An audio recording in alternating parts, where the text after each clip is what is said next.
Welcome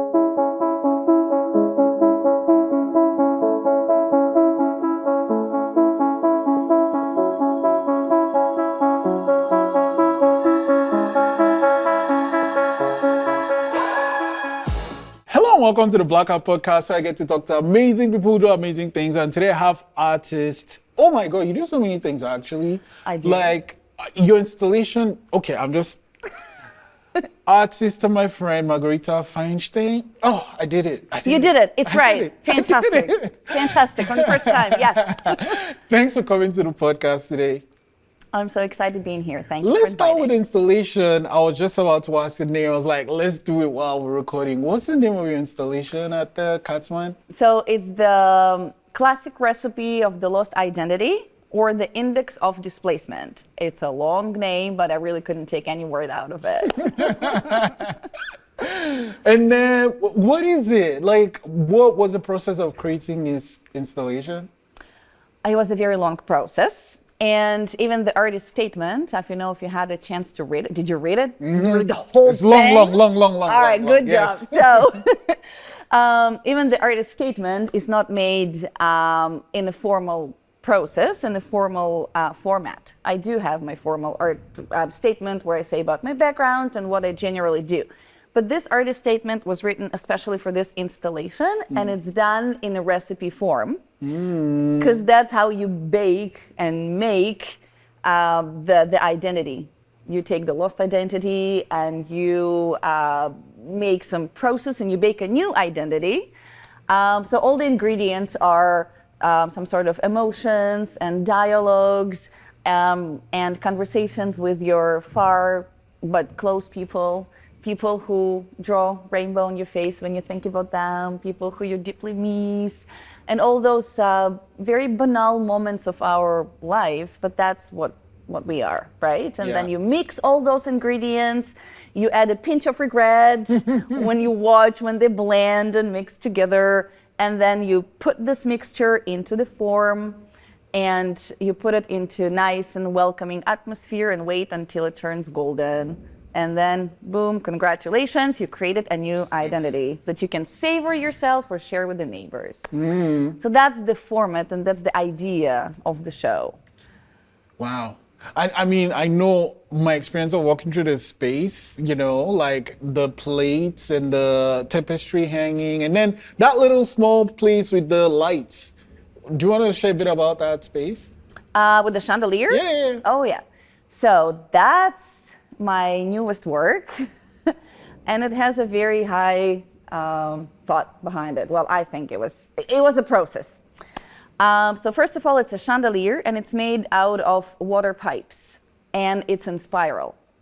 Water pipes, because what they do, they supplement water, and water is what? It's life. Life, and the main supplement for all living things, not only human beings, right? Animals, plants, everything. And my chandelier is built in a spiral, because that's the span of the life, right? It's the history, it's the memories, and the history repeats itself, but it never lands in the same spot. Wow. So it always makes some sort of another circle, and it goes up in a spiral, right?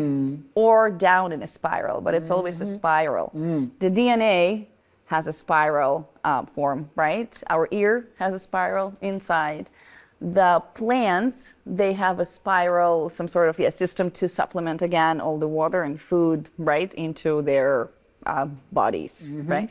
So that's why it's spiral, and it's interactive piece, actually. Yeah, I know, you were the opening.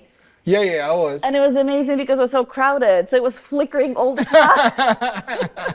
But basically, what it's supposed to be, you come into the darker space, and then it reacts. It has censored light installed inside the pipe. So it reacts into anything. A little whisper, a little breathing even, and like some sort of a little conversation. The more people are in the space, as you could see, it was flickering all the time. Yeah. And then if you come into the space and then by yourself, right, say hello, and then it starts flickering. Right? I see. Okay, well, I have to go back then. Please do. I have to go back then. Okay, so let's, I can go on about that installation. I loved it. Like, every time you go in, it's like a different angle. And like, oh, the plates. Tell me about the plates. It has tons of different plates. Which one should I? Oh my God. It's like all over. There was one with a poem. I took a photo, but I don't have the photo right with me now. But the one that was right by the window, like you could see it from outside. Yeah. Yeah. Yeah. So those are the plates with vinyl letters on them. Yes. And they're all different quotes from interesting people who were talking about food, but not as a food, not as a meal. It was more of intellectual food.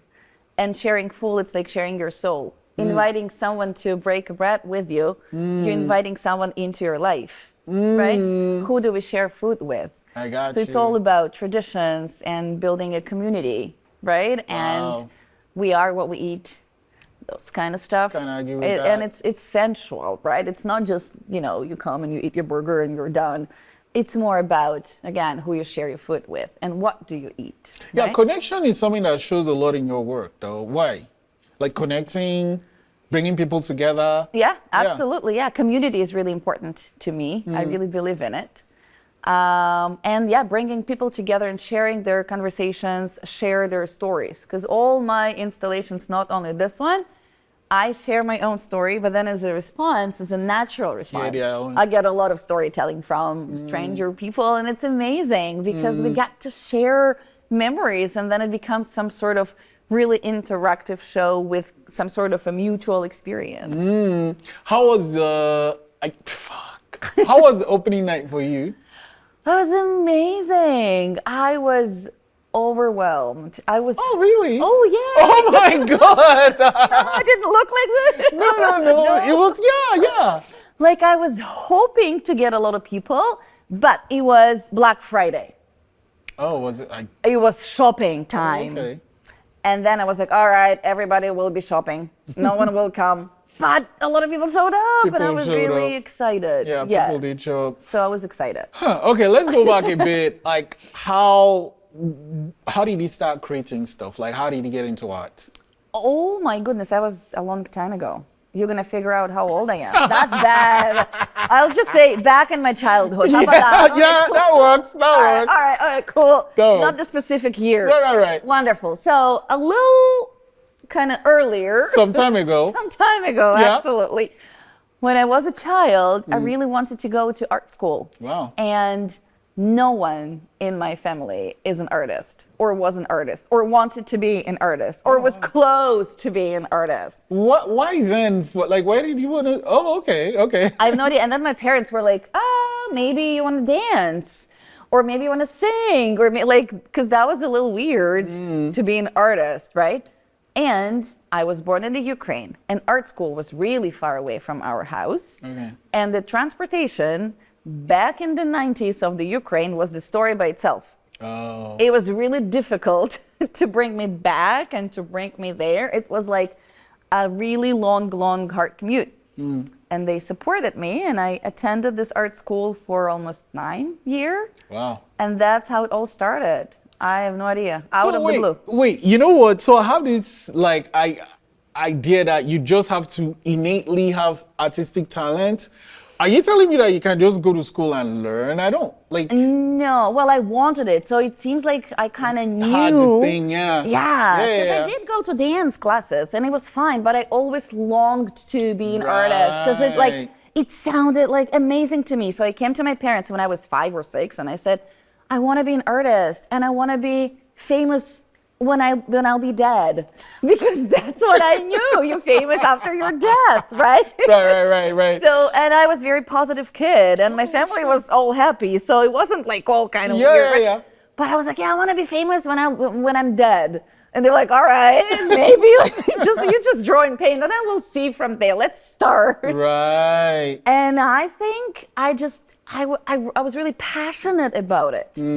I don't think I had a super talent, but maybe eventually I did have some. You know when you say you don't have talent, like that's not like I've seen your work and it's amazing. It is amazing. What did you have to choose the medium of art you were gonna work with?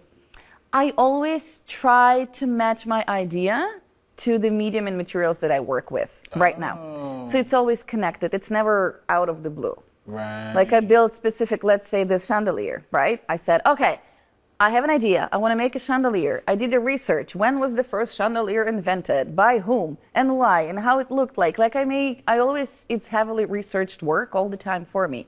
And then I start thinking about the idea and then the materials and how to make it, right?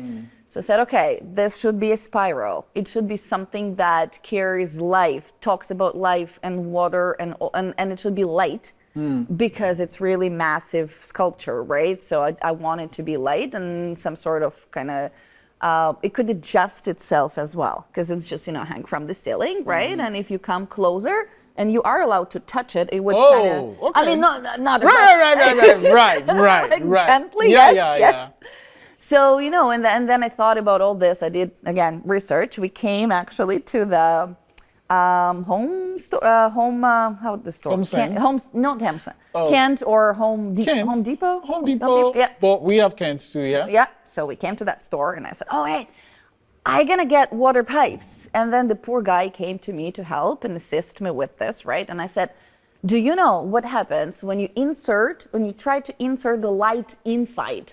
It was like, lady, it's a water pipe. And I said, well, I understand. But what happens if you put the light inside? Yeah. And my husband was with me, and he was like, yeah, I live with her. I know, she's an artist. Because he was like, yeah, I've never tried to put light inside, but you're welcome to try it. Right. So we did, and it worked. It did work. I love it. And then, I mean, I know you just finished this installation, and it's out there in the world, but something tells me, like, you always need to create stuff. Oh, absolutely. Right. If I don't, I feel sick. Totally. So are you working on something at the moment? Always, yes. So that long piece that you saw and you read it on the wall. So I worked with the poet and the writer. I took a course for creative writing because I feel that text and this deeply personal writing informs and maybe explains my work a lot. So it was really important for me to create some sort of text piece as well. I did this and I'm working on another one. It's almost done now. Oh, wow. And it will take a form of a sculpture, I believe. Fuck. Yeah, that's what I think too. So maybe another walk to Kent. Oh my God. And I'm having 2 solo shows. It's not official yet, but 2 solos coming. One is in Canada, one is outside of Canada, and I'm really excited about that too. Can you share what country it is or not yet? No, yeah. Okay. But I will later. But it's coming. So I will display the existing work, but also I will work on chandelier and create probably more different sizes and different shapes of the chandelier. So I'm going to Are they also going to be interactive? Absolutely. I believe in art. I don't know. I feel like I need the audience. You know? Yeah. Art needs the audience. That's one thing I noticed. Like everything in that space was, I mean, not that you could touch it, but you could interact with it in some way, right? Whether you're reading, whether you're taking a photo, whether you feel like, okay, like the cloth, like that was on the... It's a window screen on the wall. Yeah.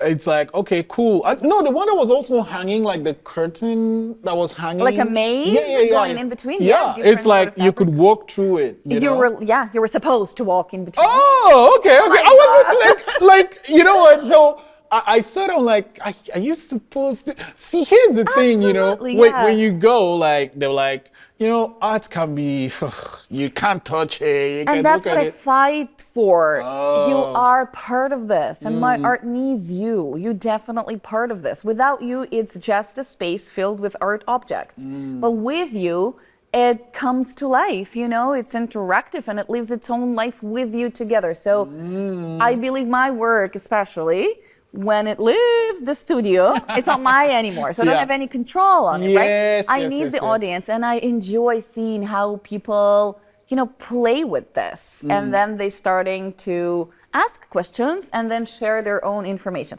Now, the opening is not, well, I hate to say it, but it's kind of not the best time to come to interact, see the work yeah, and yeah, interact, yeah. because it's kind of, you know. Everybody's there. Yeah, but on January 10th, I'm gonna have an art talk and In the space?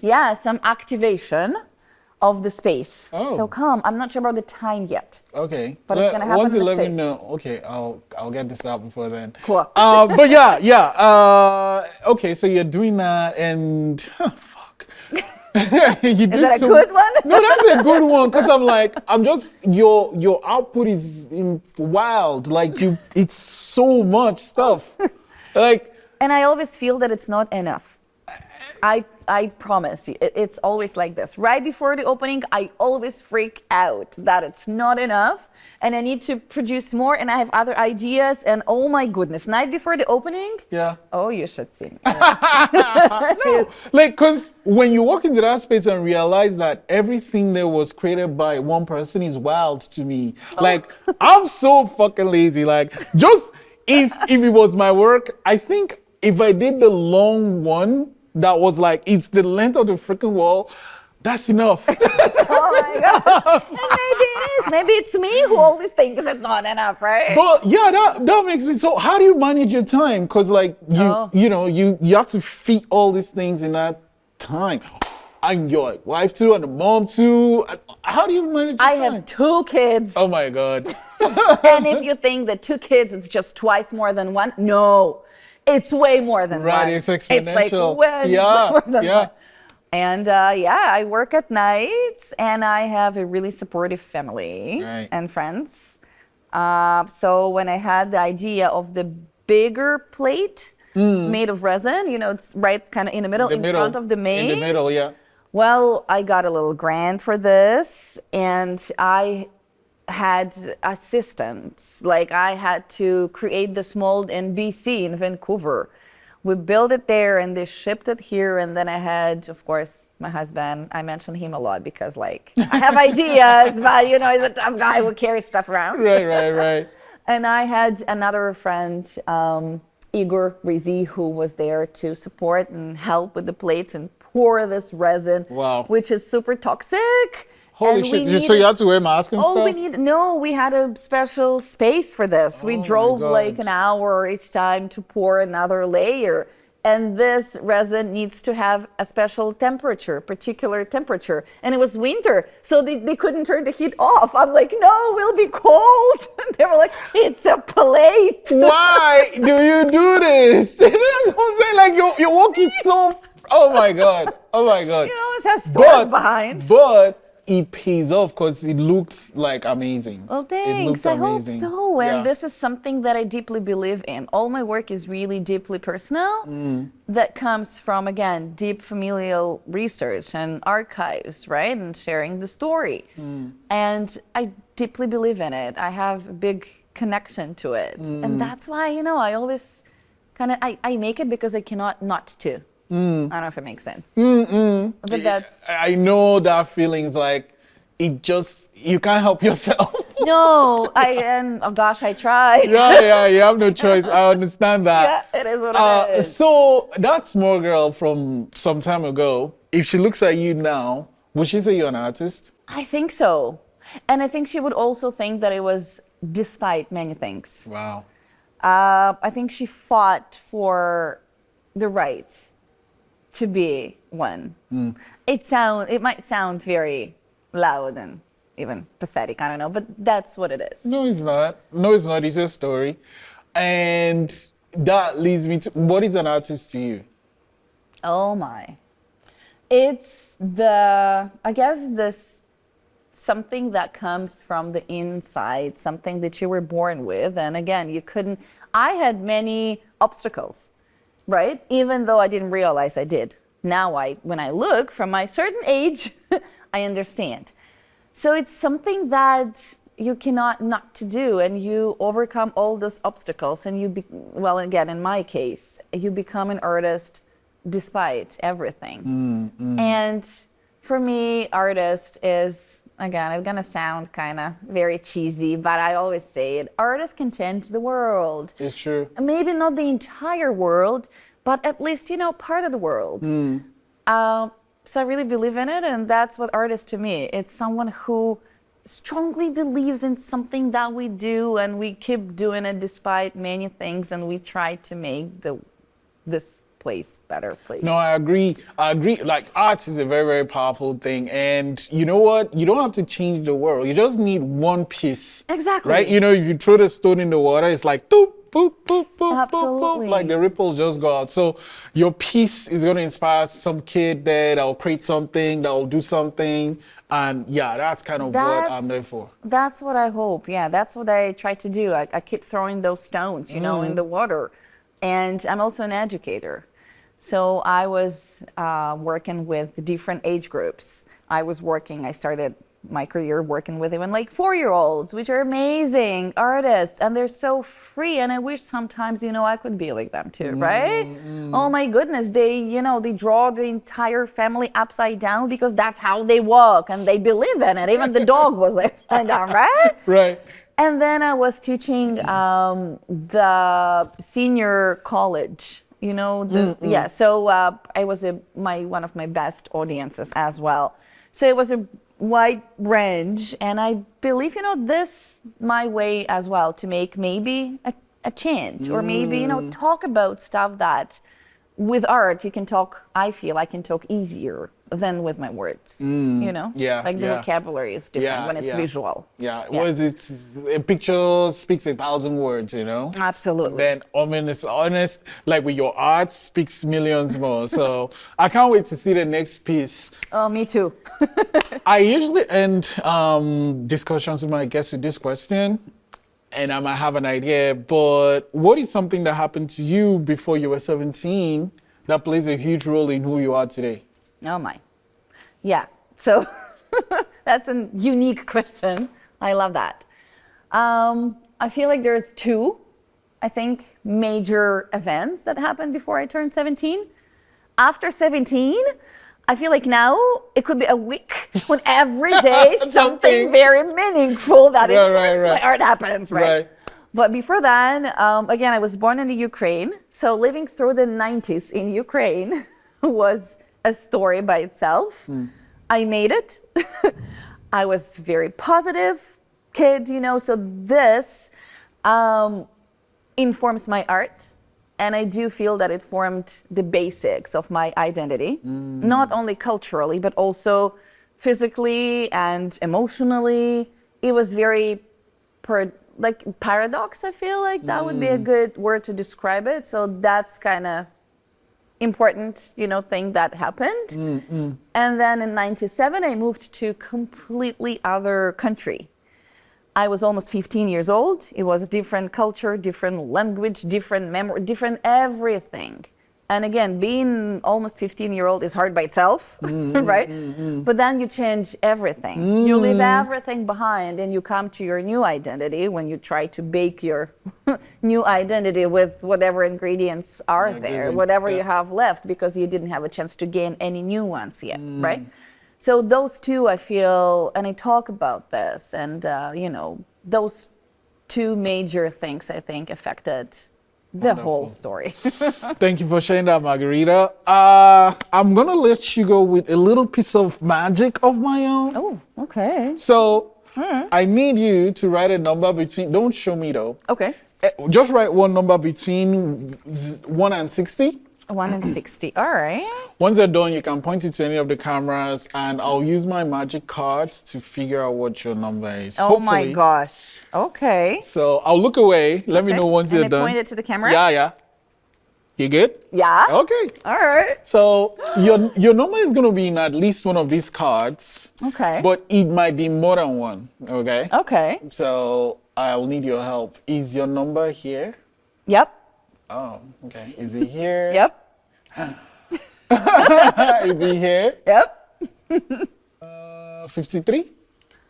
Yeah. Wow.